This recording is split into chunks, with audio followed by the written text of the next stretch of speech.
본인을 어필할 수 있는 자기만의 한 문장이 되죠. 꿈에 도전하는 마지막 시기, 그 도전을 보다 멋지게 도전할 수 있도록 도와주고, 연애가 취업 준비를 한다고 다 이제.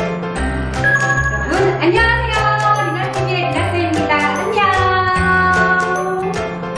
28살 편에 오신 것을 환영합니다. 오늘도요 3가지의 키워드를 가지고 왔습니다. 구독. 첫 번째로 파운데이션, 두 번째로는 로그라인, 세 번째는 셀프워스. 이렇게 3가지의 키워드를 말씀드리고 싶습니다. 첫 번째, 파운데이션. 28살 친구분들은 좀 뭐 하고 계실지 생각을 해보면 직장 생활을 하고 계시거나 이직 준비를 하고 계시거나 혹은 취업 준비생인 분들도 있을 거고요. 몇몇 분들은 시집 가셨거나 아니면 대학원을 진학하고 계시는 분들도 있을 것 같습니다. 전체적으로 어떤 자리에서는 어떤 역할을 하고 있든 꿈을 향해서 뭔가 도전하고자 하는 28살 친구분들에게 모두 도움이 될 것 같아서 이 3가지 키워드를 가지고 왔습니다.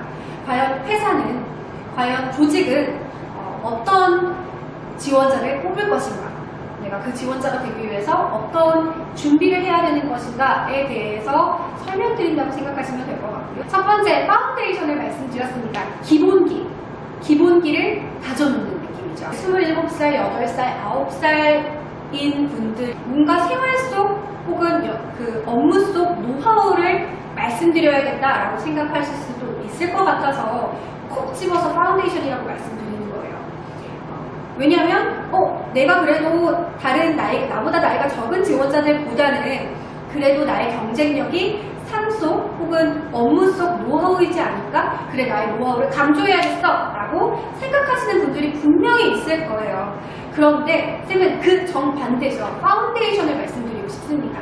이유는요, 아주 간단합니다. 면접관들은요, 새로운 지원자를 뽑을 때 뭔가 고치기 어려운 습관을 갖고 있는 사람들을 원하지를 않아요. 사실상 아무것도 칠해져 있지 않은 사람을 가르치기가 더 쉬운 것처럼요. 예를 들어서 아나운서 훈련을 쌤이 실제로 할 때도 굉장히 어려운 친구들은 이미 여러 가지 습관을 갖고 있는 친구들이 고치기가 굉장히 어렵거든요. 근데 면접관들의 생각에서는 말씀하시는 그 노하우가 우리 회사랑 맞지 않을 수도 있고요. 괜히 이런 매뉴얼을, 본인만의 노하우를 요령으로 활용해서 잘못하지 않을까라고 염려할 수가 있기 때문에 저는 무엇보다도 기본이 탄탄한 사람입니다를 강조하는 게 더 필요하지 않을까라고 생각이 들어요. 그 기본기 안에는 흡수력, 적응력, 순발력, 이게 기본기겠죠. 그래서 노하우를 섣불리 강조하기보다는 저는 그만큼 기본이 다져져 있기 때문에 노하우를 금방 쌓을 수 있습니다를 오히려 더 말씀드리는 게 좋지 않을까라고 생각이 듭니다. 그리고 실제로 여러분들이 나는 기본기가 탄탄히 다져져 있나? 기본기를 바탕으로 한 성공 경험이 얼마나 있지? 나의 성공 경험을 분석해봐야겠다라고 생각하시는 게 굉장히 중요해야 할 일이 될 거라고 생각을 합니다. 자, 두 번째입니다. 두 번째, 로그라인 말씀드렸죠. 로그라인이라는 단어가 생소한데요 라고 생각하시는 분들 굉장히 많은데 이렇게 생각하시면 돼요. 영화나 어떤 재밌는 TV 프로그램은 굉장히 흥미로운 로그라인을 모두 다 갖고 있습니다. 예를 들면 유키즈 온 더 블럭, 저도 자주 보는 로그라인을 갖고 있죠. 큰 자기 유재석과 작은 자기 조세호가 떠나는 자기들 마음대로 여행이라는 로그라인을 갖고 있습니다. 이처럼 그 한 줄 하나의 문장으로 한 문장을 이야기를 하는데요. 여러분들이 지금 이 로그라인을 만들어두는 작업이 실제 채용이 뜨고 면접을 볼 때 혹은 채용이 뜨고 서류를 작성하실 때 자소서에 제목으로 붙이셔도 굉장히 유용하게 사용할 수 있고 일상생활 속 혹은 직장생활을 하고 있다고 한다면 거래처 미팅을 할 때도 본인을 어필할 수 있는 자기만의 한 문장이 되지 않을까 생각이 듭니다. 꼭 만들어 놓으시면 좋을 것 같아요. 아니, 만들어 놓으셨으면 해요.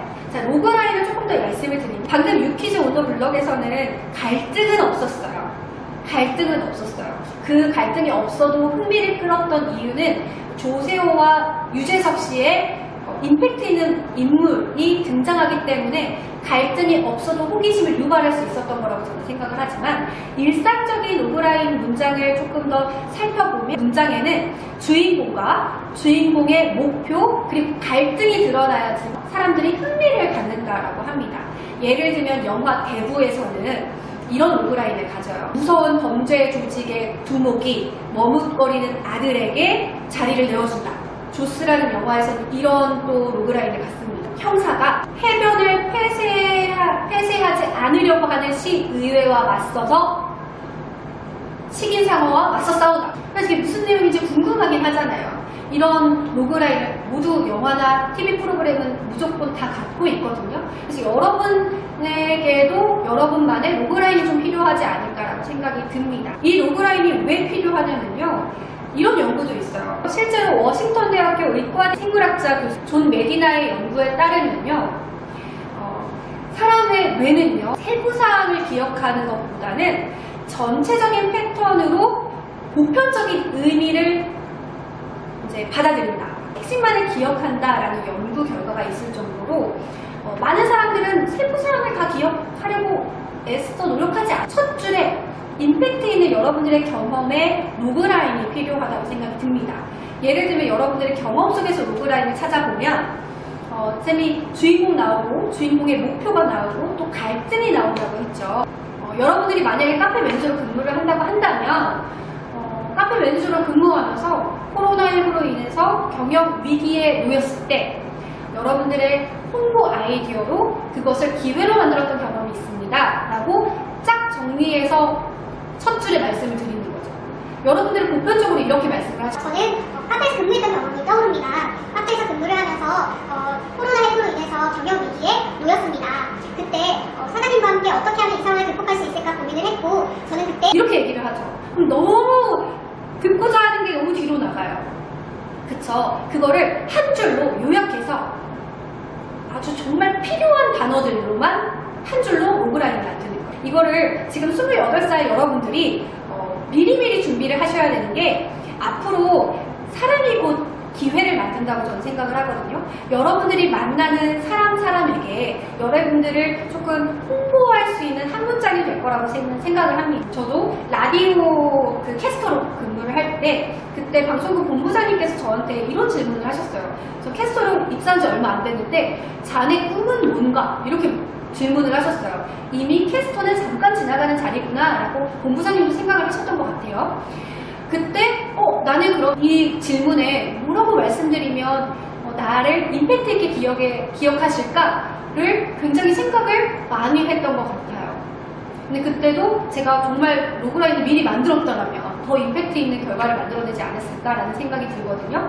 여러분들도 지금 꼭 임팩트 있는 여러분들의 로그라인을 만드실 때가 됐습니다. 세 번째, 바로 셀프-워스입니다. 이게 자존감이죠. 자존감.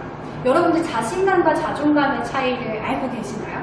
뭔가 느낌적으로 다른 것 같은데 정확하게 어떤 차이인지는 잘 모를 것 같은 그런 느낌이 들죠. 쌤이 다 정답은 아니지만 쌤만의 기준에서 자존감과 자신감을 좀 구분 짓는다면 자신감은요 어떤 상황적인 면에서 내가 할 수 있다는 자신감을 이야기하는 것 같고요. 자존감은요 어떤 상황이든 내 스스로를 존중하고 사랑하는 마음이지 않을까라는 생각이 들어요. 그래서 자신감이 높은 친구들은 어떤 특정 경험에서는 또 자신감이 떨어질 수도 있어요. 하지만 자존감이 높은 친구들은요 자신이 경험이 없던 뭔가 실질적으로 소질이 없는 분야에도 스스로 자존감이 높기 때문에 실패하더라도 도전해보자 라는 생각을 더 많이 할 거라고 생각이 듭니다. 근데 왜 28살 친구들에게 셀프-워스, 자존감에 대해서 언급할까를 생각하시는 분들도 있을 것 같아요. 사람은 어떤 환경에 의해서 그 환경에 적응하는 동물이죠. 그쵸? 우린 동물이에요. 우리 동물이잖아요. 그죠? 여러분들이 살아왔던 환경을 조금 되돌아서 생각을 해보면 어쩔 수 없이 좀 현실적으로 자존감이 떨어질 수밖에 없는 환경이 조성되게 되어 있어요. 이제 막 고등학교 3학년을 졸업하고 20살이 된 친구들에게도 이 말을 꼭 해주고 싶은데 사는 게 사실 여러분들도 알잖아요. 지금 여자 친구들 알죠? 순탄하지만은 않아요. 나를 칭찬하는 사람도 잘 없어요. 부모님도 나를 잘 칭찬 안 하지 않아요. 우리 딸 일찍 왔네, 우리 딸 예쁘네, 우리 아들 멋있네 는 하셔도 우리 딸 이런 것도 할 줄 알아? 라고 칭찬을 잘 안 하세요. 왜냐면 엄마 나 이런 것도 했어를 얘기를 안 하기 때문에 직접적으로 내가 어떤 대부분의 생활을 하고 있는 그 역할 공간에서 받는 칭찬들이 많이 없다는 거죠. 그리고 다 경쟁자예요. 비교하는 사람들이. 그러니까 어쩔 수 없이 자존감이 떨어져요. 내가 나를 칭찬하지 않으면 자존감이 떨어진다는 얘기예요. 근데 이 자존감이 왜 중요하냐면요. 취업을 준비하고 이제 채용을 지원을 하잖아요. 지원할 때 자존감이 낮으면 지원하는 게 굉장히 두렵고 불안하고 고민을 많이 하실 거라고 생각을 합니다. 근데 저는 또 이제 말씀드리고 싶은 게요. 28살 친구분들, 29살, 27살도 그렇고 30살 분들도 그렇고 여러분들의 인생에서 꿈을 향할 수 있는 마지막 시기이지 않을까 생각을 해요.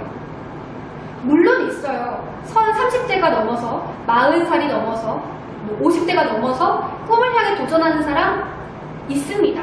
그러니까 우리가 멋있다고 박수를 쳐주는 거죠. 그러니까 흔치는 않다는 얘기죠. 현실적으로 30이 넘어가면 현실과 타협할 환경들에 놓이게 되어 있어요. 꿈을 향해서 막 네, 해볼 거야! 이렇게 도전하기가 어려워요. 현실이 그렇죠. 그런데 지금 이 시기는 그래도 현실에 타협하지 않고 마지막으로 도전할 수 있는 시기이지 않을까 생각이 들어요. 이때 여러분들의 자존감을 만들어 놓지 않으면 사실 현실과 타협하는 게 쉬워지지 않을까라고 생각이 들어서 자존감을 좀 키우셨으면 좋겠습니다. 자존감을 높이는 방법이 굉장히 많은데 그 중에 첫 번째로 여러분들에게 말씀드리고 싶은 것 중에 하나는 여러분 스스로에게 칭찬을 좀 많이 해주셨으면 좋겠습니다. 너무 진부한 이야기죠. 그런데 정말 필요한 얘기고 정말 필수적인 부분이기 때문에 꼭 여러분들이 하셨으면 좋겠습니다. 나이를 먹으면 먹을수록 여러분 스스로에게는 엄격하고 주변 사람들에게는 관대한 경우가 굉장히 많아요. 여러분 스스로에게 채찍질하는 거 물론 성장에 굉장히 큰 도움이 되긴 합니다. 하지만 분명히 여러분들 생활 속에 잘한 부분도 있잖아요. 그런 부분들 스스로에게 칭찬을 좀 해주셨으면 좋겠습니다. 그러니까 내가 오늘 하루의 스케줄을 작성을 하고 계획했던 것을 이루었을 때 나 잘했다. 너무 잘했어. 이렇게 해주는 습관을 갖는 것도 자존감을 높일 수 있는 방법 중에 하나이고요. 실제로 여러분들이 어떤 도전을 했을 때 그 도전에 대한 성공을 만드는 것도 자존감을 높이는 데 굉장히 도움이 됩니다. 또 플러스로 여성 친구들 같은 경우에는 이건 현실적으로, 실질적으로 여성 친구들 같은 경우에서는 예쁜 옷을 입거나 화장을 예쁘게 하는 것도 자존감을 높일 수 있는 방법 중에 하나예요. 연애하세요. 28살 딱 돼가지고 취업 준비한다고 다 이제 다 자르고 소개팅도 안 받아 취업해야지 하지 마시고 여러분들을 정말 사랑해주는 남자친구 혹은 여자친구 사귀는 것도 자존감을 높일 수 있는 방법 중에 하나입니다. 물론 쌤이 나중에 다룰게요. 사랑으로 봤을 때 자존감이 높은 상태에서 누군가를 사랑하는 게 맞아요. 하지만 그래도 여러분들을 사랑해주고 하는 사람들을 만나면 자존감도 높아지기도 합니다. 물론 말씀드렸던 것처럼 자존감이 높은 사람이 연애를 잘해요. 그건 연애를 잘하는 거고, 그죠? 그런 거고 일단 많이 사랑을 해주면 자존감이 높아져요. 하지만 또 괜히 좀 염려가 돼서 또 여러분을 사랑 안 해주는 사람 만나면 자존감이 떨어지기도 해요. 어찌됐건 쌤이 이렇게 막 얘기하는 이유 뭔지 아시겠죠? 자존감 높일 수 있는 방법들을 스스로 좀 찾아보는 것도 굉장히 중요할 것 같습니다. 아니면 부모님이랑 같이 산다고 한다면 엄마 나 하루에 3개만 칭찬 좀 해줘. 이거는 무조건 해줘 봐봐. 이렇게 좀 얘기하는 것도 좋지 않을까 생각이 듭니다. 책도 많이 보시고 책 속에도 교훈이 있으니까 그런 교훈들을 많이 알면 알수록 자존감도 높아지고 이 내부적인 부분들을 굉장히 쌓는 게 중요해요. 하나만 더 말씀을 드릴게요. 쌤이 아무래도 쌤 생활에서 쌤에게 아웃풋되는 게 굉장히 많아요. 선생님이다 보니까 내가 뭔가를 알고 있는 것들을 친구들에게 나눠주는 것들이 굉장히 많아요. 여기서 주의할 거는 스스로에게 계속 채워주지 않으면 쌤 스스로가 채워지지 않으면 내가 아웃풋하는 것에서도 자존감을 높이기가 어려울 수가 있거든요. 그래서 저는 정말 공부를 열심히 하려고 노력을 합니다. 시간을 쪼개서 정말 책도 많이 보고 책 속에서 뭔가 교훈을 찾고 애들한테 알려주고 싶은 것들을 정말 공부를 많이 해요. 노트에도 정리를 많이 하고 쌤 파일이 있거든요. 그 파일에 정리를 굉장히 많이 해요. 그 이유는 선생님이라는 리나쌤의 자존감을 높이기 위해서 하는 저만의 방법입니다. 여러분 스스로가 내부적으로 채워지는 무언가가 있으면 자존감은 높아지게 되어 있어요. 그래서 이러한 방법으로 자존감을 높인다고 한다면 지금 이 시기가 꿈에 도전하는 마지막 시기, 도전하기 어렵잖아요. 그 도전을 보다 멋지게 도전할 수 있도록 도와줄 거고요. 실제 면접 상황에서 여러분 스스로가 빛이 나게 보여지게 될 거라고 생각합니다. 늦지 않았어요. 꿈을 향해서 도전하시는 걸 쌤은 추천드리고요. 항상 응원하고요. 사회 시계를 조금 끄시고, 알람 시계. 이때는 뭐 해야 돼? 이때는 뭐 해야 돼? 이런 걸 좀 끄시고 여러분들의 삶의 시계의 알람을 켜시기 바랍니다. 궁금하신 점은 아래 댓글로 달아주세요.